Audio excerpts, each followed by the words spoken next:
রাজনীতি বনাম প্রেমনীতি, লেখনীতে মাহারেন তৃণ। পর্ব সংখ্যা 41। সুখনিবাসে বিকাল জমেছে জমজমাট আড্ডা, ডাইনিং রুম জুড়ে গল্পের আসরে মুখরিত মিসেস নাজনীন, বড় পুত্রবধূ তিথি এবং আম্বেশা। একদিন আগে ছেলে এবং ছেলের মেয়ের প্রস্থান খুব একটা মন হয়তো দাগ কাটেনি মিসেস নাজনীনের। চেহারার মলিনতার ছাপ নেই কোনো। হয়তো তাদের সিদ্ধান্তে তিনিও খুশি হয়েছেন। মনে মনে শেরিনের প্রতি অনেক বিদ্বেষ জন্মেছিল তার। চোখের সামনে থাকলে সেই বিদ্বেষ মাথাচাড়া দিয়ে উঠত। তার যে আপদ বিদায় হয়েছে এতে যেন সন্তুষ্ট। সানিধ্য বাসায় নেই, বাসাতে কেমন ফাঁকা ফাঁকা লাগছে। আমি সত্যি বুঝি না, পাগলও যেখানে নিজের ভালো বোঝে সেখানে সান্নিধ্য নিজের ভালোটা বুঝলো না। যে মেয়ে সংসার সম্পর্কে কোনো ধারণা নেই, রান্না বান্না কিছু জানে না, সেই মেয়ের সঙ্গে সুরসুর করে বেরিয়ে গেল বাড়ি ছেড়ে। না খেয়ে তো মরতে হবে এখন। অম্বেশা কি যেন বলো তুমি, এমপি মানুষ সে, টাকার কি অভাব আছে নাকি? সে ঋণকে রান্নাঘরে ঢুকতে দিলে তো জীবনে চলবে কেনা খাবারের ওপর। তিথির ঠোঁটের কোণে বাঁকা হাসি ফুটিয়ে শাশুড়ি মায়ের সাথে আর চোখে তাকিয়ে কথা বলে। আগুনের ওপর যেন অল্প একটু ঘি ঢালতে প্রচেষ্টা করছে। ভাবির এটা কোনো কথা হলো? সবসময় বাইরের খাবার খাওয়া ঠিক না। আর তার উপরে সান্নিধ্য তো কাজ নিয়ে ব্যস্ত থাকে সারাদিন, শেষে বাসে এসে একটু ভালো খেতে না পারলে কি হলো? কি যে বলো বাপু, এসব বুঝি না। মানুষ ভালোবাসায় পড়লে হয়তো অন্ধ হয়ে যায়, তাই ভালো মন্দ কিছুই তার কাছে আর যায় আসে না, বোধশক্তি হারিয়ে ফেলে। সত্যি কথা বলেছ, সান্নিধ্যের জন্য আমার ভীষণ খারাপ লাগছে। ওকে তো আমি চিনি, এরকম সেরকম খাবার খেতে পারে না। সপ্তাহে একদিন ওর পোলাও রোস্ট রাখতে হয় মেনুতে। এখন এসব সে কোথায় পাবে? না খেয়ে আমাদের গলা দিয়ে খাবার নামবে নাকি? সেদ্ধ খেতে পারবে না। চলমান কথার মাঝে মিসেস নাজনীন মুখ অন্ধকার ঘনিয়ে আনে। ছেলের জন্য তার মনটা হু হু করে ওঠে। ঠিকই তো বলেছে তিথি, সান্নিধ্যে যেরকম সেরকম খাবার খেতে পারে না। ছেলে তো হয়ে মনে কষ্ট পাবে। ওই মেয়ের তো কিছু যায় আসবে না। ফুপি, তুমি সান্নিধ্যকে নিয়ে চলে আসো। এভাবে কি করে চলে? তুমি তো অন্তত পক্ষে তোমার ছেলের কষ্টটা বুঝবে, তাই ফুপি? কোনো লাভ নেই নে আম্মাকে বলে। সানি তো বউ পাগল, সে বউ ছাড়া কিছু করবে না। আম্মা আপনি বলুন, কিছু কি হবে বলে? মিসেস নাজনীন অম্বেশার দিকে দৃষ্টি ভেরান, থমথমে গলায় বলেন, আমি কি বলবো? আমার কথার কোনো দাম নেই। এই মেয়েটাকে অত্যাধিক ছালচতরি, ছেলেটাকে খুঁচিয়ে খুঁচিয়ে মারবে।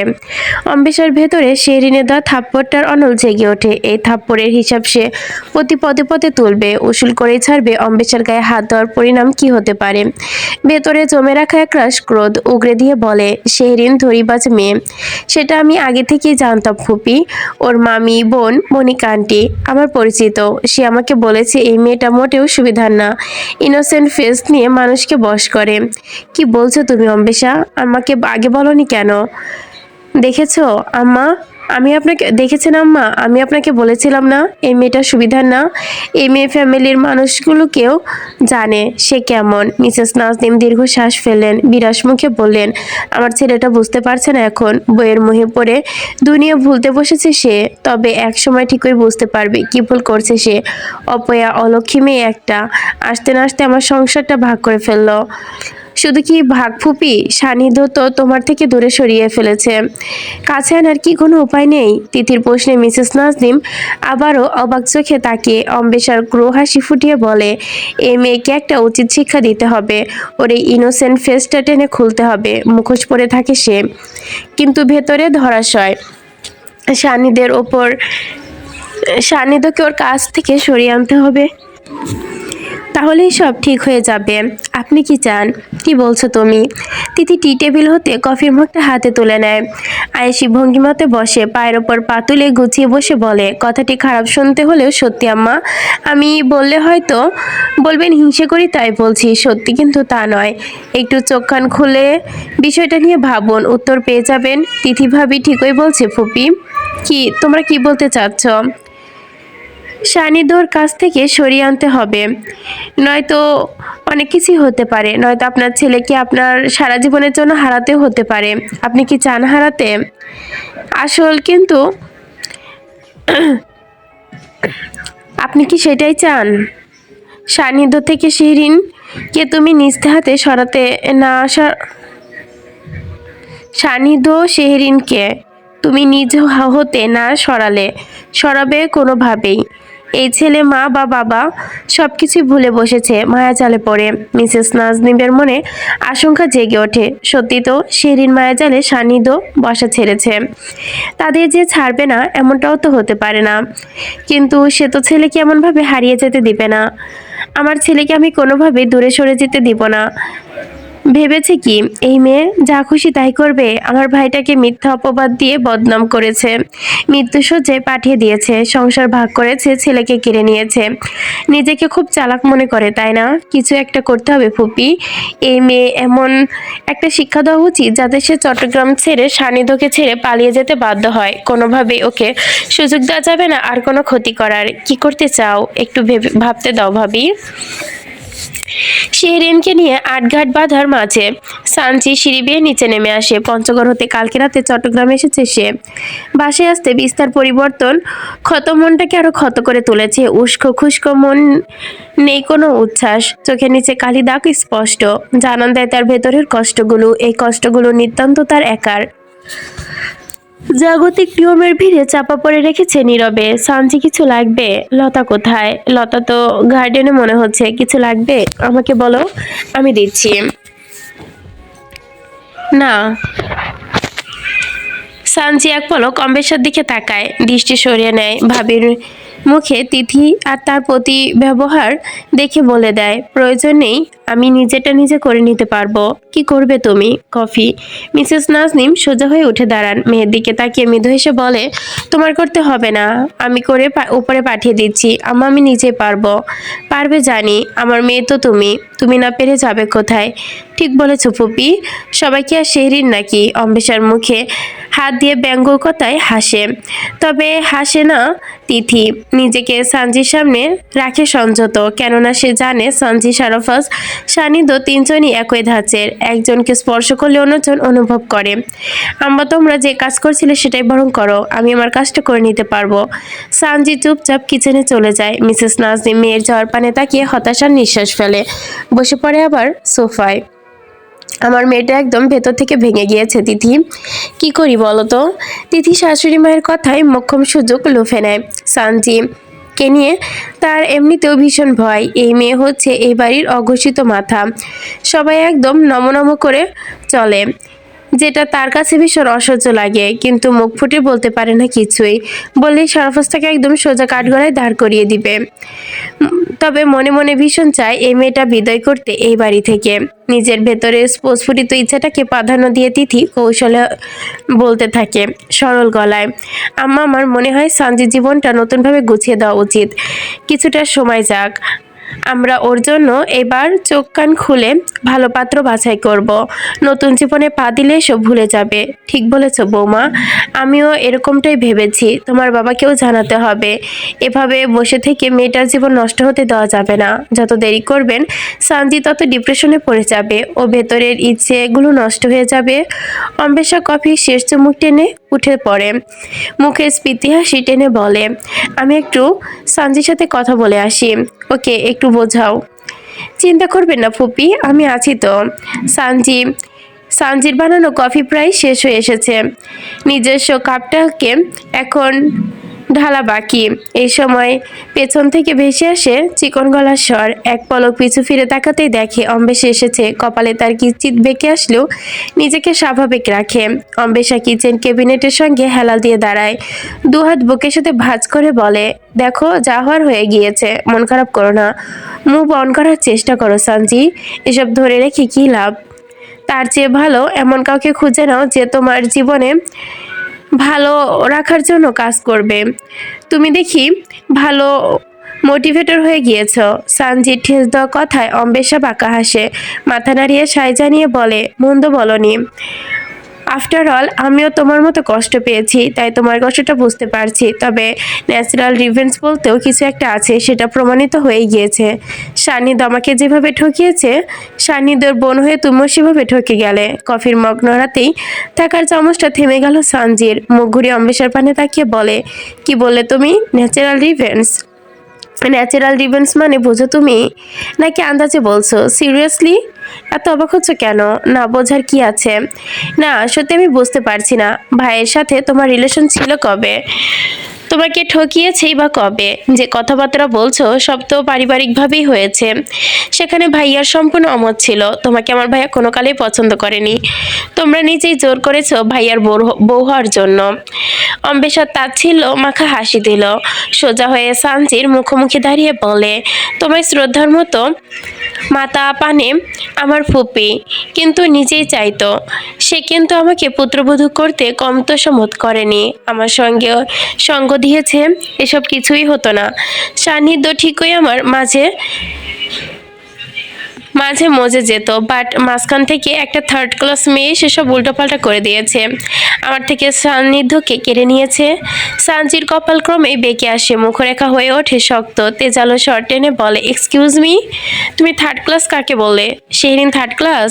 নিঃসন্দেহে। চুপ, নিজে থার্ড ক্লাস হয়ে অন্যকে থার্ড ক্লাস বলতে লজ্জা করে না? বিয়াদব মেয়ে। সানজি, মুখ সামলে কথা বলো। তোমার সাহস কি করে হয় আমাকে থার্ড ক্লাস বলা? অম্বেষার ক্রু দৃষ্টিতে উপেক্ষা করে সানজি মুখোমুখি দাঁড়ালো, জোরালো গলায় বলে, একদম কথা বলবি না। অনেক বলে ফেলেছিস তুই। মিথ্যা দরদ দেখাতে এসেছিস? তোর এসব নাটক আমার খুব ভালো করেই জানা আছে। অম্বেষার বাঁকানো ভুরু সোজা হয়, ঠোঁটের কোণে ফিরে আসে ব্যঙ্গোত্তর হাসি। এবার বুঝেছি যা হয়েছে একদম ঠিক হয়েছে। তোমার মতো মেয়ের এমনই হওয়া উচিত। যে ছেলে চলে গিয়েছে তাকে ধন্যবাদ দিতে হয়। খুব ভালো হয়েছে। তো তার জন্য আমি কি মরে গিয়েছি? তোর মতো কুটকাচালি করতে গিয়েছি। নিজের মেন্টালিটির সাথে আমাকে মেলাতে আসিস না। ছি। এই মেয়ে, ভদ্রভাবে কথা বলো। খুব দেমাগ দেখাচ্ছ তাই না? ভাইরা মাথায় তুলে নাচে। খুব সাহস তোর, একদম উপরে ফেলে দিব। আমাকে চিনিস না তুই? সানজি মুখ ঘুরিয়ে লম্বা একটা শ্বাস টেনে বিদ্রুভাসে এসে বলে, আমি শেহরিন না, আমি সানজি। আমার জন্ম বেড়ে ওঠা মারামারি হানাহানির মধ্যেই। রাজনীতি ঘরের মেয়ে আমি। এসব আজাইরা কথা আমাকে শোনাইতে আসবা না। ওপরে তো আমার তোকে উপরে তো আমার তোকে ফেলা উচিত। তোর মতো কিটের জন্য শেহরিনকে এই বাসাতে ছাড়তে হয়েছে, নিজের সংসার ছাড়তে হয়েছে। ও আচ্ছা, তাই বুঝি? তা তোর খুব কষ্ট হচ্ছে? একমতে। কত কষ্ট পাবি আর? বিয়ে ভাঙার বেশি ব্যথা দিচ্ছে নাকি শেহরিনের চলে যাওয়া বেশি ব্যথা দিচ্ছে? কেন জানি আমার তোর দুটো কষ্টতে খুব আনন্দ লাগছে, ভীষণ মজা পাচ্ছি। তোর মজাতে আমি থুতু ফেলাই। তোকে আমার অনেক আগে চেনা শেষ। ভেবেছিলি নিজের আত্মীয় কোঠায় এসে বসে পড়বি আর আস্তানে গেরবি? এত সহজ না। সান্নিধ্য কি চাইবে আমি নিজেই তো চাইবো তুই আমার ভাইয়ের বউ না হ। এই জন্যই তো শেহরিনকে আমার ভাইয়ের জীবনে আনতে এত ইফোর্ট দিয়েছি। অম্বেষা চোখ জ্বলে ওঠে। সানজির মুখ ফুটে বলাই কঠিন কথায়, গলা বাড়িয়ে বলে, তার মানে এর সব কিছুর পিছনে তোর হাত ছিল? কেন জানি তোর পেছনে এখন আগুন জ্বালিয়ে দিতে ইচ্ছে করছে। আমি ভীষণ মজা পাচ্ছি তোকে তো।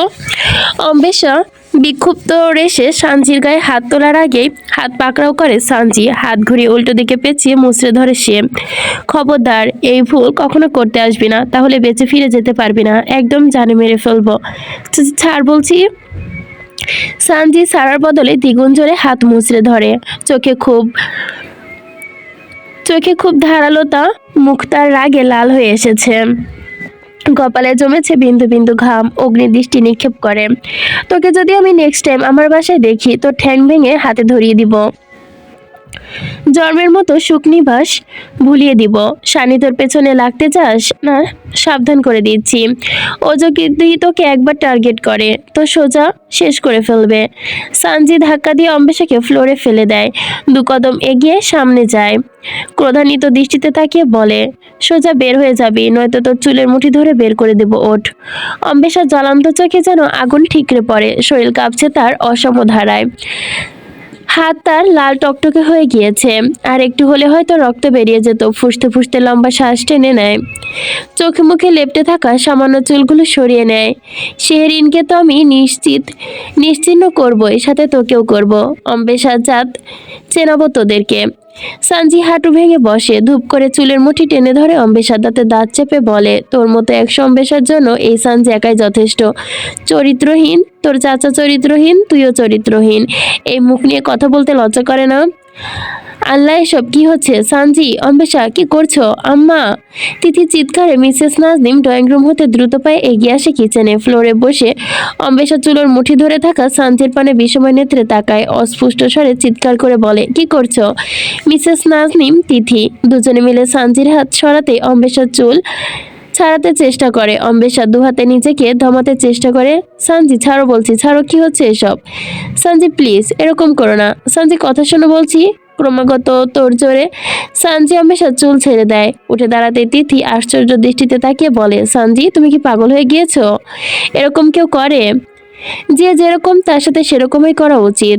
ওর সাথে আমার যতটুকু করা হয়েছে ততটুকু কমই হয়েছে। আমার কাছে সাফাই গাইতে আসবেন না, বলে দিলাম। এসব চোরের এক মাথা। মানে?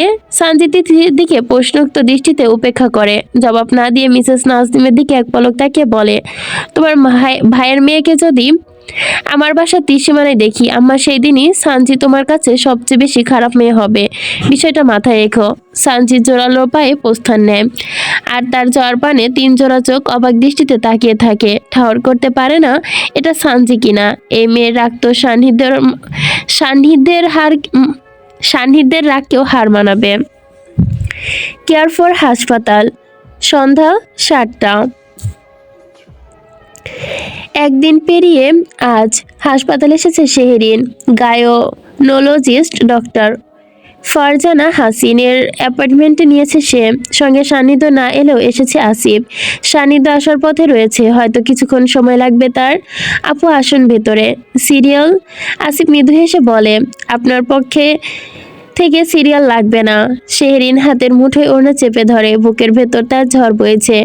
অদ্ভুত দোলা চাপায় দুলছে সে। যদিও মেডিকেল অবসনে সেসব কোনো ভয় নেই, তবুও তার অস্বস্তি হচ্ছে। গলা শুকিয়ে আসছে বারংবার। গাইনি বিভাগে ওয়েটিং প্লেসে ভেসে আসা জীবাণু নাশকের গন্ধে তার পেট উগরে বমি আসে। এসি ঠান্ডা শীতল আবহাওয়া যেন তার ঘাম রোধ করতে পারছে না। আসিফের দিকে শেহরিন নাজুক অবস্থায় দেখে মুখ খোলার আগে পেছন থেকে ভেসে এলো নীল রঙের ড্রেসকোট পরিহিত এক নার্সের আওয়াজ। মৃদু হাসি হেসে বলে, ম্যাম আসুন প্লিজ। আসছি। শেরিন চোখ বন্ধ করে নিঃশ্বাস ছাড়ে। এমপির ওয়াইফ হিসেবে বাড়তি পাওয়ার এত এত পেশেন্ট উপেক্ষা করে তাকে আগে ডাকা হয়। হয়তো সান্নিধ্য বলে দিয়েছে, কিংবা হসপিটাল অথরিটি সান্নিধ্য লোকেদের পরিচিত, কিন্তু এসব কিছু তার চোখে লাগে না। ভেতরটা কেমন গুমড়ে গুমড়ে উঠছে তার। চোখে এমন হচ্ছে যেন ভেতরে কিছু একটা বয়ে চলেছে।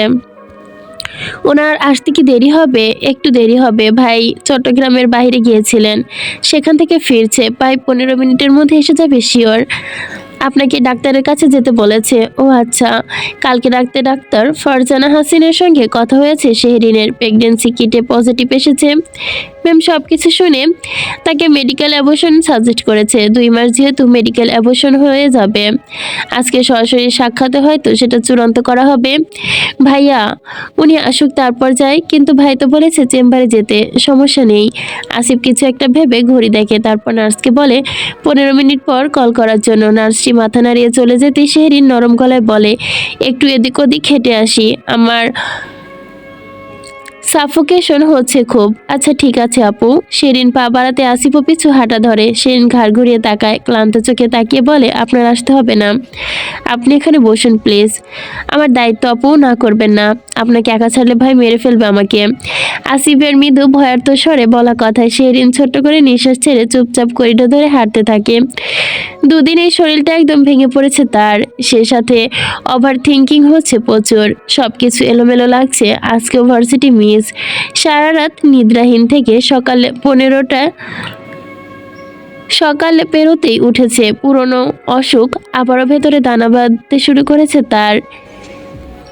রেডিওলজি বিভাগের সামনে বেশ কিছু মানুষের জটলা বেঁধেছে। লোকজনরা ভিড়ের মধ্যেই হতে ভেসে আসছে একজন মেয়ের জোরালো গলার কান্না। শেরিন হাঁটা থামিয়ে থমকে দাঁড়ালো। পিছু ঘুরে আসফের দিকে তাকিয়ে বলে, কি হয়েছে ওইখানে? মনে হচ্ছে কোনো সমস্যা। হসপিটালে মানুষের বেদনার জায়গা। এখানে চোখের জল কিংবা বিষাক্ত মনটা সবকিছু ক্ষণস্থায়ী। কান্না হয়তো স্বাভাবিক, সেনের ভেতরে খারাপ লাগে মেয়ে মানুষটার কান্নার শব্দ শুনে। মেয়েটার মুখ থেকে মুখ দেখার চেষ্টা করে। অন্যদিকে একজন মেয়ে একজন পুরুষকে সামলানোর চেষ্টা করছে। আপু এসে গিয়েছে ভাই, চলুন তাহলে যাওয়া যাক। শেহরিনের মাথা নাড়ায়, উৎসুক ভিড়ের দিকে এক পলক তাকিয়ে বিড়বিড় করে। মানুষের কান্নার শব্দের মতো ভয়ঙ্কর শব্দ হয়তো আর কিছু নেই। পাথরও যেন গলে যায় এই কান্নার শব্দে। চোখ সরে আসে তার, পা বাড়ায় পিছু ফিরে। একটা মুহূর্ত হুট করে ঘড়ির কাঁটা থেমে যায়, মস্তিষ্ক বিকলিত হয়। শির দ্বারা বেন শীতল স্রোত বয়ে যায়। শেহরিনের আত্মা কেঁপে ওঠে, অসর হয়ে যায় দেহ, চোখ দুটো বড় বড় হয়। প- পদযাত্রা থামিয়ে ফেলে সে। এক ঝটকা পিছু ফিরে তাকায়, অস্ফুট আর্তনাদ করে ওঠে, জাফরিন!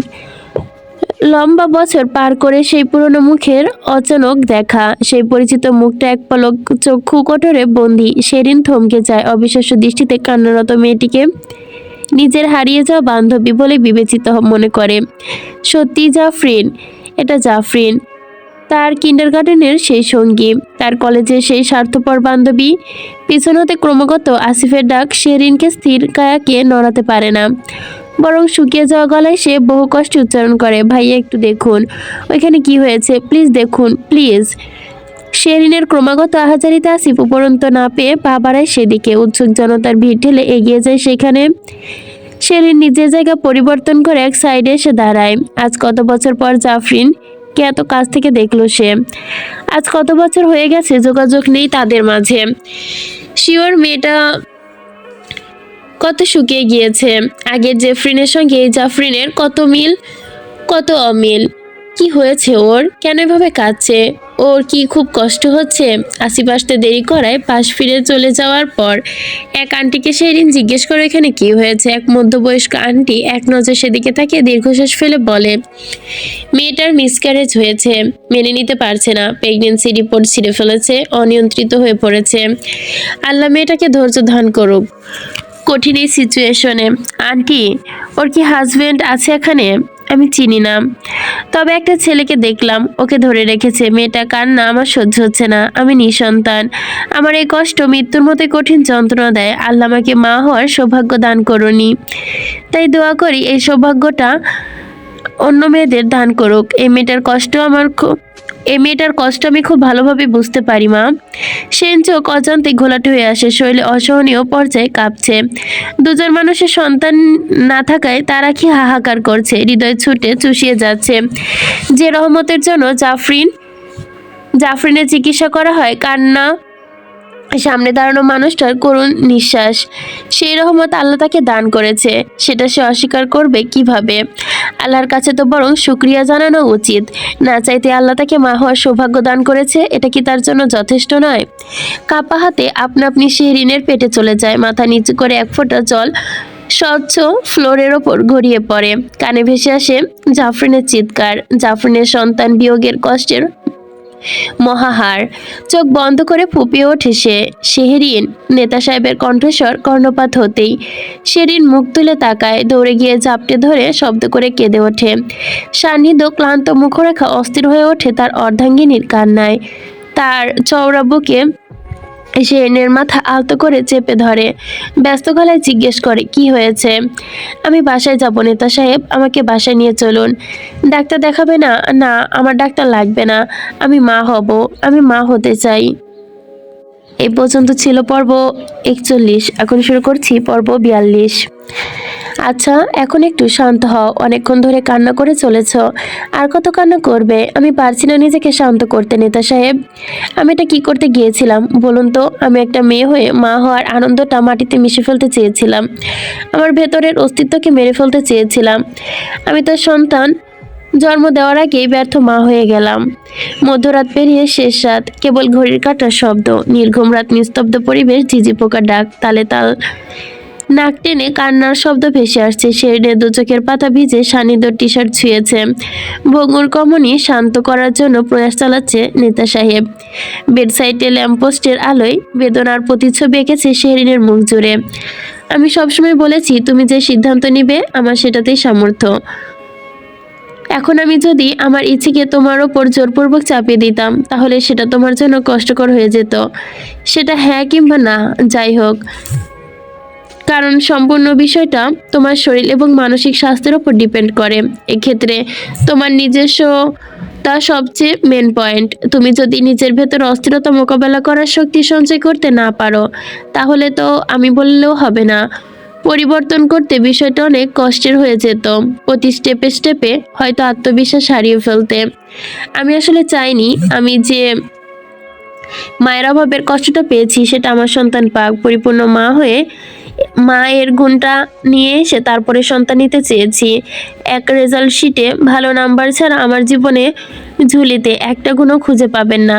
যান্ত্রিক নিয়মে বেড়ে ওঠে একটা মেয়ে আমি। সন্তান লালন পালন কিংবা সংসার সামলানো অসাময়িক গুণটা আমার মাঝে অনুপস্থিত, কিন্তু আমি চাই এই গুণগুলো নিজের মধ্যে আনতে। তবে আজকে দুটো মানুষ আমাকে চোখ খুলে দিয়েছে। তাদের জীবনে না পাওয়া ইচ্ছাটা আমার জীবনে অনাকাঙ্ক্ষিতভাবে এসেছে। এর চেয়ে সুখের হয়তো কোনো কিছু হয় না নেতা সাহেব। আমি চেষ্টা করব, আমি আমার সবটুকু দিয়ে চেষ্টা করব। সান্নিধ্য মৃদু হেসে শেহরিনের চুলে আলতোভাবে হাত বুলিয়ে দিল, শক্ত হাতে আঙ্গুলগুলো ছুঁয়ে দিল। ফুরফুরিয়ে কাঁদতে থাকা রমণীর মাথায় আলতো চুমু এঁটে দিল। আমার জীবনে সবসময় সঠিক সিদ্ধান্ত নিতে পারি না। পরিস্থিতি আমাদের নেগেটিভ পজিটিভ ধারণাগুলো বিভ্রান্তগুলো দূর করিয়ে দেয়, বাট সৃষ্টিকর্তা আমাদের সংশোধন করে দেন। তার ইচ্ছেটা সব হয়। এখানে হয়তো ভালো কিছু আছে, ভয় পাবে না, নতুন একটা জার্নি। আমি চেষ্টা করব সবসময় তোমাকে আগলে রাখার। ইস, আমি শুরুতেই কি একটা ভুল করে ফেলেছি। প্রথম মা হওয়ার অনুভূতি দেখেই ভয় পেয়ে গিয়েছি। সেখানে আমার খুশি হওয়ার কথা ছিল। আচ্ছা, এখন খুশি হয়ে কান্না থামো প্লিজ। থামছে না তো। সান্নিধ্যর বুক হতে শেরিনের মুখটা তুলে হাতের অজলে তুলে নিতে তাক করে তাকে। আবছা হলদে আলোয় ভরে উঁচায়। এত পানি কোথা থেকে আসে আপনার? শিরিন ঘোলাটে চোখে লাল হয়ে যাওয়া নাক টেনে বলে, বুঝতে পারছি না, তবে থামাতে পারছি না। থামাও প্লিজ, নয়তো পতেঙ্গা সি বিচ হয়ে ভেসে আসবে একদম আমার ঘর পর্যন্ত।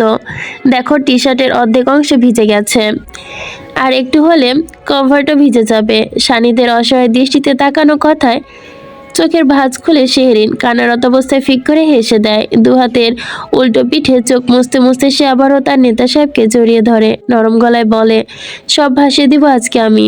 আমাকেও ভাসিয়ে দিবে? হুম, আপনাকে বেঁধে রাখবো আমার কাছে। আপনাকে ভাসিয়ে দিলে আমিও যে ভেসে যাব। এখন তাহলে একটু ঘুমাও। আরে, 3:30 পার হয়ে গেছে, ঘুম আসছে না। ঘুম আসছে না বলতে বলতে অবশেষে ভগ্ন হৃদয়টা দু চোখের পাতা টুপ করে জল মুছে ভোরের আলো ফোটার সাথে যেন চোখও বন্ধ হয়ে গেছে। বন্ধ করে ক্লান্ত চোখ লাল জোড়া নিদ্রায় ঢলে পড়ে তার নেতা সাহেবের বুকের মাঝে। সান্নিধ্য নিজের বুকের ওপর তার অর্ধাঙ্গিনীকে আশ্রয় দিয়ে নিজেও ঘুমিয়ে নেয় ঘন্টা দেড়েক। অতপর ফোন ভাইব্রেট হয়। চোখ খুলে তাকায় 8টা বেজে চলেছে।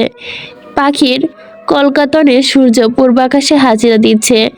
অলৌকিকভাবে করে তুলেছে আজকে দিনের ভাগটাকে। স্বর্ণপণে নিজের বুক হতে ছাড়িয়ে শেহরিনকে সে শুইয়ে দিয়ে উঠে পড়ে। আজকে সকালের ব্রেকফাস্ট বানানোর দায়িত্ব নিজের কাঁধে তুলে নেয়। যদিও তাকে 10টার মধ্যে বের হতে হবে। চলমান প্রজেক্টের কাজ শেষ পর্যায়ে। আজকের পরিদর্শন যেন সার্বিক দিকগুলো আরও একটু দেখে আসবে নিজ থেকেই। আরহাম 2 ঘন্টার পর আমার বাসার নিচে আসবে, আর সব ফাইলগুলো সঙ্গে আনবে। অফিসে সাইন করতে পারবো না, বাসায় করতে হবে। Okay sir. আজকে এমনিতেও আপনাকে লং ডে ওয়ার্ক টাইম করতে হবে। নওশাদ চৌধুরী দুপুর 3টার শিডিউল দিয়েছে। উনি উদগ্রীব হয়ে আছেন আপনার সঙ্গে মিটিং কমপ্লিট করতে। টিম মিটিং 1 ঘন্টার বেশি রাখবে না। ঠিক আছে স্যার, আমি জানিয়ে দিব। স্যার, একটা কথা ছিল। সান্নিধ্য ব্রেডে জ্যাম মাখতে মাখতে ঘাড় কাত করে ফোন চেপে রেখে বলে, বলো। স্যার, আনোয়ার আজিমের পুত্রবধূ আপনার সঙ্গে দেখা করতে চায়। উনি প্রায় 1 মাস ধরে আসিফ ভাইকে রিকোয়েস্ট করে আসছে। আসিফ আমাকে রিমাইন্ড করেছে অনেকবার, বাট আমি স্কোপ পাইনি, তাই টাইম দিইনি। শিডিউল ফাঁকা পেলে টাইম জানিয়ে দিও। স্যার, উনি কার্যালয়ে দেখা করতে চান না। সান্নিধ্যর হাত থেমে গেল। কপাল কুঁচকে প্রশ্ন করে, কেন? For safety issue sir. যদি কেউ এটা লিক করে দেয় তাহলে বিষয়টা ঘোলাটে হয়ে যাবে। ওনার শ্বশুর সাহেব বের জন্য ভয় করে উনি। সমস্যা কি? আমার নিজেরও অজানা। সানিধ্য ক্ষীণ দৃষ্টিতে কিঞ্চিৎ তাকিয়ে থাকে, অতঃপর ঠান্ডা মস্তিষ্কে বলে, কালকে দুপুরে একটাই আসতে বলবে। স্যার, সিকিউরিটি আজাদকে আমি বলে দিব। ঠিক আছে, ধন্যবাদ স্যার। সানিধ্য ফোন নামিয়ে নিজ কাছে মত্ত হলো। আধ কাঁচা হাতে সকালের ব্রেকফাস্টটা মোটামুটি তৈরি করে নিয়েছে। 4টে ডিম সিদ্ধ, বেটে জ্যাম লাগিয়ে গরম গরম কফি, শেরিনের নাস্তাটা পরিপাটি করে গুছিয়ে ডাইনিংয়ে রেখে নিজের নাস্তা সেরে নিয়ে সোফায় গিয়ে বসে। খেতে খেতে ল্যাপটপটা অন করে ডকুমেন্ট ফাইলগুলো রিচেক করে কাজে লেগে পড়ে। ঘড়ি ধরে 9টা 40-এ গিয়ে সানিধ্য তার কাজ থামায়। কফি না থাকলেও বেড জ্যামের এক অংশ অমনি পড়ে রইল প্লেটে। বের হওয়ার সময় হয়ে গিয়েছে, কিন্তু কাঙ্ক্ষিত মানুষের জন্য অপেক্ষা করতে করতে আরও কিছু সময় নেয়। অতঃপর ঠিক 11 মিনিট পর কলিং বেল বেজে ওঠে। যার জন্য এতক্ষণ অপেক্ষা তার আগমন। ভাইজান, আইলাম। আসার কথা ছিল 9টায়, এসেছিস এখন, ভেতরে আয়। শেফালি লম্বা বেনুনি পেছনের দিকে ঠেলে হতাশার নিঃশ্বাস ছেড়ে অভ্যন্তরে আসে। কাজল কালো আঁখি বাহানা ঝুলিয়ে, আমার কি দোষ? ভিটাবাটি ছাইরা আজ পরা গায়ে বাসা নিছেন, আইতেও তো সময় লাগে। কত দূরের পথ? মেলা দূরের পথ। সানিধ্য ফের সোফায় গিয়ে গা এলিয়ে দিয়ে বসে, হাতে থাকা ফোনটার দিকে দিক নির্দেশ করে রেখে শান্ত গলায় বলে, সকাল 9টা থেকে বিকাল 4টা পর্যন্ত থাকতে হবে, পারবি? উহু, দুপুর 3টা। তাও না, বেলা 2টা। আরেকটু কমান। সানিধ্য ফোন হতে চোখ তোলে, ভুরু বাঁকিয়ে কণ্ঠে বলে, সমস্যা কি? মেলা সমস্যা, বলতে থাক। শ্যামালি মুখ ঝামটা দিয়ে এগিয়ে আসে, ঠোঁট মুখ ভেটকি মাছের মতো চিলিয়ে বলে, আমার তো ঘর সংসার নাই, সারাদিন বুয়াগিরি করি। সকাল 9টা থেকে দুপুর 12:30, 4 ঘন্টা মাত্র। 4 ঘন্টায় কি করবি তুই? আমারে আপনি নতুন দেখতেছেন ভাইজান? লতা বুবুর চেয়ে হাত পাক আমার। 4 ঘন্টার মধ্যে সকালের রান্ধন, দুপুরের রান্ধন এক হাতে কইরা দিমু। কাপড় চোপড় ধোয়া থেকে শুরু করে সকল কিছু ব্যাগবাট সাফ করে দিমু। তোর ফাঁকা বুলি দেখে এখনো একই রকমই আছে। সত্যি কাহিনী বল। সত্যি কইতাছি, আসল সত্যি বল। শেফালির গলায় দ্বিগুণ জোর বাড়ালেও সান্নিধ্যর মুখে আঙ্গুল দিয়ে তড়িৎ কণ্ঠে বলে, আসতে বল, শেরিন ঘুমাচ্ছে। ভাবিজানের শরীর খারাপ নি, এজন্যই তোকে বলেছি, সমস্যা অসুবিধা তাড়াতাড়ি বল, সময় কম হাতে আমার। শেফালির কণ্ঠস্বর হতে দুহাত কষলে বলে, আমি মেলা ব্যস্ত থাহি ভাইজান, আমি বেশি সময় দিবার পারবো না। পাশের বিল্ডিংয়ে এও কাম নিছি, দুপুর থেকে 3, 3:30, 4টা পর্যন্ত। এগুলো বাদ দে, আমি তোর বেতন নবম গ্রেড দিয়ে আসবো। গ্রেড মেট আমার লাইয়া লাভ নাই। আমি এক বাড়িতে বেশিক্ষণ কাম করার পারি না, হাঁসফাঁস লাগে, দম বন্ধ লাগে, মনে হয় গলার ফ্যাস লাগাই মইরা যাবো। আমার 3 বাড়ির কাম করন লাগবো, নয় আমি থাকা পারবো না, আমার 3 বাড়ি চাই। সান্নিধ্য ফোন বন্ধ করে পায়ের ওপর পা তুলে দীর্ঘশ্বাস ফেলে। শেফালির সম্পর্কে লতার ছোট বোন। ছোটবেলা হতেই শোকনিবাসে সে নিভাতে যাওয়া আসা আছে, সবার সাথে সুসম্পর্ক। শোকনিবাসের সদস্যগণ বেশ ভালোবাসে, স্নেহ করে, আর এতেই সে নিজেকে বুয়া সমাজের ডন ভাবে। এমপি সাহেবের অতি পরিচিত কি না, ক্ষমতারও তো একটা দম আছে তার। সেই দমে সে আজ নিজেকে ডন ভেবে চলে আসছে। এমপি সাহেবের অতি পরিচিত, তারও তো একটা খাতি আছে। বাল্যবিবাহ হয়েছে বছর 1.5 আগে। বলে না, ছোট মরিচের ঝাল বেশি, শেফালি হচ্ছে সেই প্রজাতির। ঠিক আছে, বাট 4 ঘন্টা ফুলফিল করবি। আচ্ছা। সান্নিধ্য বসা ছেড়ে উঠে দাঁড়ালো। কর্মস্থলে বের হওয়ার উদ্দেশ্যে নিজ কক্ষে যাওয়ার পূর্বেই শেফালির চওড়া কণ্ঠে তরঘর করে নিচে নামতে থাকে। নমুজ কণ্ঠে বলে, ভাইজান, একখান ছোট্ট অনুরোধ। কি অনুরোধ করবি? সেটা আমি আর রাখছি না, এইবারই শেষ, আমি জীবনেও কইতাম না আর। সান্নিধ্য হাঁটা থামায়, ঘাড় ঘুরিয়ে গম্ভীর কণ্ঠে বলে, এই কথাটাও তো 1000 বার বলা হয়।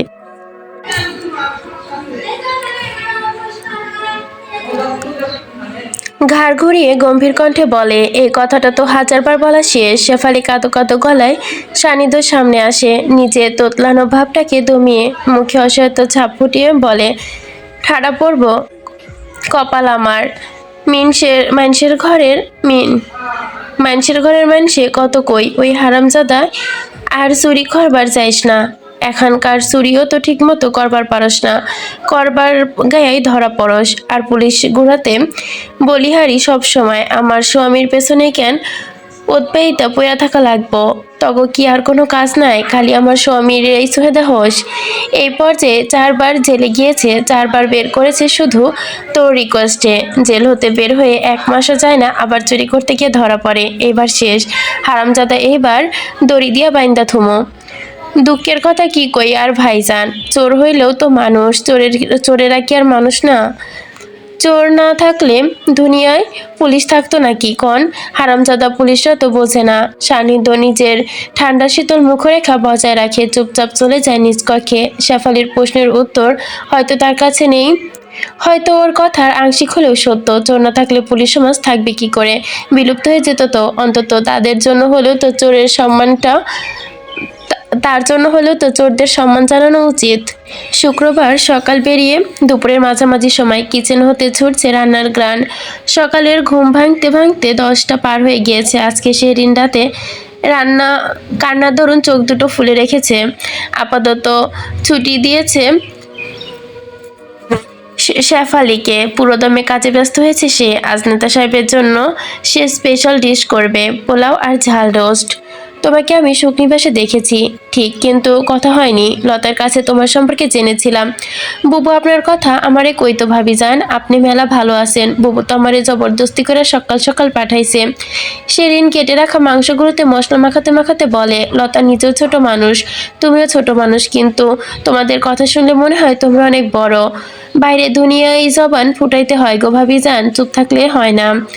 এত অল্প বয়সে বিয়ে করে ফেলেছো। তোমার উনি কি করে? শেফালি মার্বেল পাথরের টাইলসে ঝাড়ু দিতে দিতে নিঃসংকোচে বলে, চুরি করে। হ্যাঁ, চুরি করে ভাবিজান, তো এখন জেলে আছে। ভাইজানরে কইছি এবার শেষবার সারাই দেন একটু জেল থেকে, পরে দড়ি দিয়ে বাইন্দা রাখ হারামজাদারে। শেরিন হাতের কাজ থামিয়ে অবাক চোখে পিছু ঘুরে তাকায় নির্বিকার চিত্তে ফুলোর ঝাড়ু দিতে থাকা শেফালির দিকে। চুরি করে? হয়। কেন? দুঃখের কথা কি কই, এটার তো একটা পেশা। কি বলো তুমি? কই তো ওই মুখ পোড়া মানসে চুরি যখন ছাড়বারই পারস না, তখন ভালো মতো চুরি করা শেখ। চুরি করতে গিয়ে পুলিশ ধরে, তাইলে তুই কেমন চোর হইলি? সেই চোখ দুটো ক্রমে বড় হয়, গোল গোল হয়ে যায়, এক দৃষ্টে তাকিয়ে থাকে শেফালির দিকে। চুরি করা তো ভালো না, এটা আমিও জানি। তাই আমি আমার স্বামীরে একের ভালোবাসি, এর লেগে হেয়ার পেশারেও আমি ভালোবাসি। হ্যাঁ, চুরি করে, তাই চুরি পেশাটাও আমার কাছে ভালো লাগে। সেদিন লম্বা একটি দীর্ঘশ্বাস ছাড়ে। এই জীবনে আর কত রঙের মানুষ দেখবে সে? রংধনুর 7 রং যেন তার পাশের মানুষগুলোই তাকে শিখাচ্ছে। ভাবিজান, চামচ দিয়ে মশলা মাখাইলে স্বাদ লাগে না, দেন আমি হাত দিয়ে মাখাই দেই। হাত দিয়ে কোনো কিছু মাখলে স্বাদ বাইরা যায় মেলা। সত্যি? শেফালি দুহাত মুছতে মুছতে হাসতে হাসতে বলে, হয় সত্যি, হাতের রান্ধনের স্বাদ আলাদা। দেখি দেন। আরে না না, তোমার করতে হবে না, আমি করছি। আল্লাহ, পাগল হয়েছেন আপনি? হাত যে ঝাল ধরবো, ঝালে জইলা সারখার হইয়া যাইব। আপনার তো অভ্যাস নাই। সেদিন মিষ্টি হাসে শেফালির কথায়। তোমার ঝাল লাগবে না? আমি নিজেই ঝাল মরিচ, আমার আবার কি এর ঝাল লাগবো? ঠিক আছে, আমি অভ্যাস করি। অভ্যাস না করলে শিখবো কিভাবে বলো? হাত জ্বলবো ভাবিজান আপনি যদি এইসব করেন। তাইলে আমারে কি লেগে আনছে? এই যে তুমি আমার সাথে এত সুন্দর করে একটা টিপস দিলে, এটার জন্যই এখন আমি সবকিছু মাখিয়েই রান্না করব। এটা শিখলাম, এই জন্যই তুমি আছো। আমাকে এভাবে একটু একটু বলে দিলেই হবে। শেফালি শেহরিনের পানে এক দৃষ্টে তাকিয়ে থাকে। আচ্ছা, আপনি এত সুন্দর করে কথা কন কেমনে ভাবিজান? আপনার ব্যবহারে মেলা ভালো লাগছে। আল্লাহ চাঁদের সাথে চাঁদ মিলাই দিছে। বড়লোক ঘরের মাইয়া হইয়াও কি সুন্দর কথার ধরন আপনার। কোনো অহংকার নাই। প্রশংসা পেয়ে গলে গেল মেয়ে। শোনো শেফালি, তুমি সংসারে যা যা জানো সেগুলো আমাকে শেখাবে। এই ছোট ছোট টিপসগুলো আমাকে দিবে, কেমন? আচ্ছা দিমনে। তয় আমার ভাত ভর্তা খায়া অভ্যাস ভাবিজান, বড় বড় রান্ধনের ওইসব কিন্তু বুঝি না।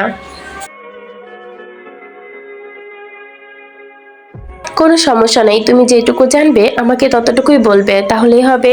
শেফালি মাথা নাড়িয়ে সায় জানায়। আজকেও মনোনিবেশ করে কাজে।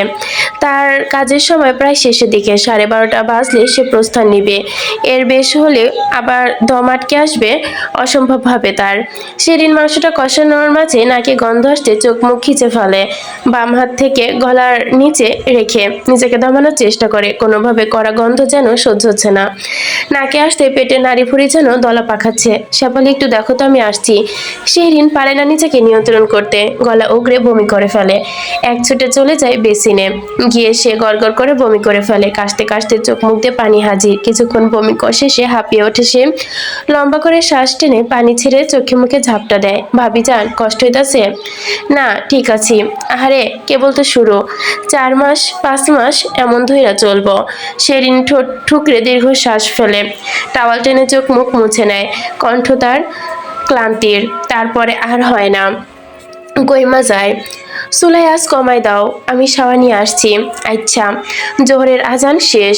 শেহরিন শাওয়ার নিয়ে এসে পোলাও করে ফেলে তড়িঘড়ি করে। যাওয়ার সময় শেফালি পানির পরিমাণ অনুপাত করে বুঝিয়ে দিয়ে গেছে। সমস্যা হয়নি, বরং এর আগেও একবার করেছিল।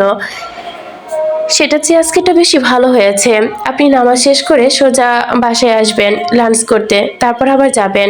শেরিনের আজকে একটু ব্যস্ত। লাঞ্চে আমার বাসায় যাওয়া হবে না। আপনি আসবেন কিনা সেটা বলুন। ফোনের ওপাশের ব্যক্তি কিছুক্ষণ নীরব থাকে। অর্ধাজ্ঞানী ঝাঁঝালো কণ্ঠে চুপসে যায়। অতঃপর দীর্ঘ শ্বাস ফেলে বলে, আসছি ম্যাডাম। শেরিন ফোন নামায়।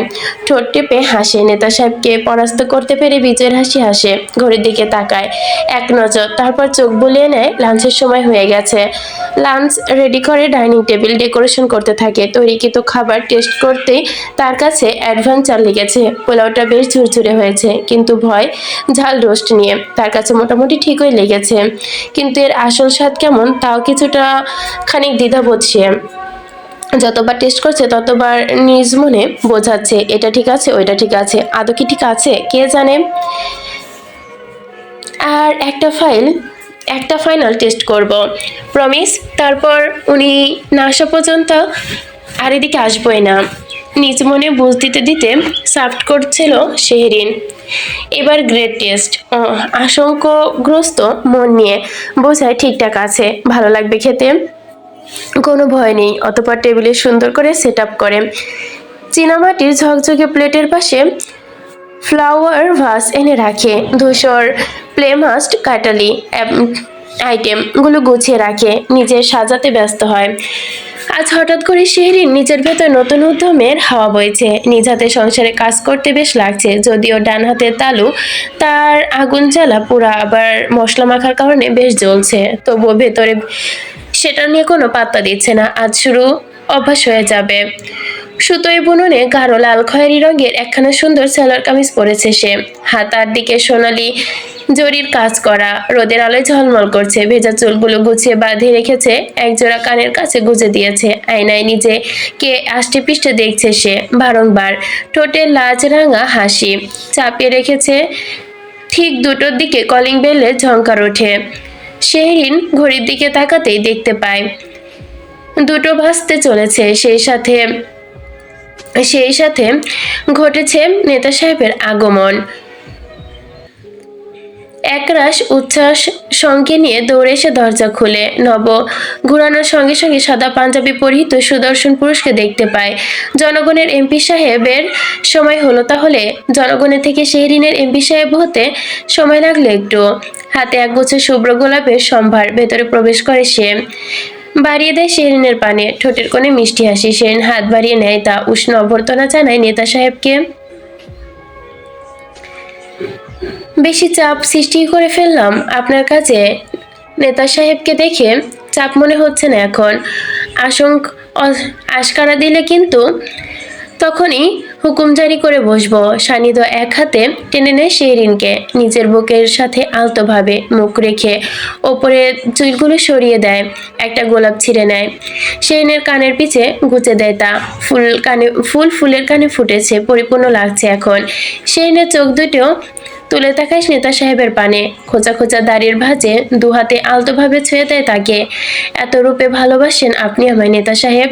সানিধ্য খানিকটা ঝুঁকে আসে তার প্রিয় ফুলের দিকে। হিম ঝাড়ানো কণ্ঠ তার। শতরূপে শতবার ভালোবাসি। আপনি একটাই মানুষ, অথচ প্রতিবার আমার কাছে নতুন নতুন মোড়কে এক স্নিগ্ধ ফুল হয়ে ফিরে আসেন, আমার চাঁদ হয়ে। আপনার মোহে আমি দুনিয়ায় ভুলে যেতে পারি ম্যাডাম। আপনাকে ভালো না বেসে থাকা যায় নাকি? শেহরিনের চোখে তৃপ্তিময় হাসি খেলে যায়। মধ্য দুপুরে ভাত ঘুমের জন্য শান্ত হয়ে এসে গা ছুঁয়ে স্বীকারোক্তি, এই শব্দগুলো তাকে প্রাণবন্ত করে তোলে। এভাবেই আগলে রাখুন, সব সময় একই সঙ্গে থাকুন। আপনার যত্নে আমার ভেতরে অঙ্কুরিত বীজগুলো স্ফুটিত হয়। আপনার শেহরিন সান্নিধ্যকে পেয়ে বেঁচে থাকুক ভালোবাসায়। ভালোবাসি আপনাকে, আপনাকেও। কমলা রঙের রোদে পোড়া দুপুর, ঝিরিঝিরি হাওয়ায় এসে বয়ে যায় জানালার ধারে। দুজন কপত কপতি নতুন সংসারের শুক্রবারের দিনটিও করে তোলে স্পেশাল। প্লেটে চামচের টুংটাং শব্দ ভেসে আসে, খাবারের স্বাদ, ভুলে যাওয়া হাসি, জমে থাকা আদরের মুহূর্ত। সেই মুহূর্তে তাদের জীবনে ঠেলে দেয় নির্লিপদ সামনে এগিয়ে যেতে আরো এক ধাপ।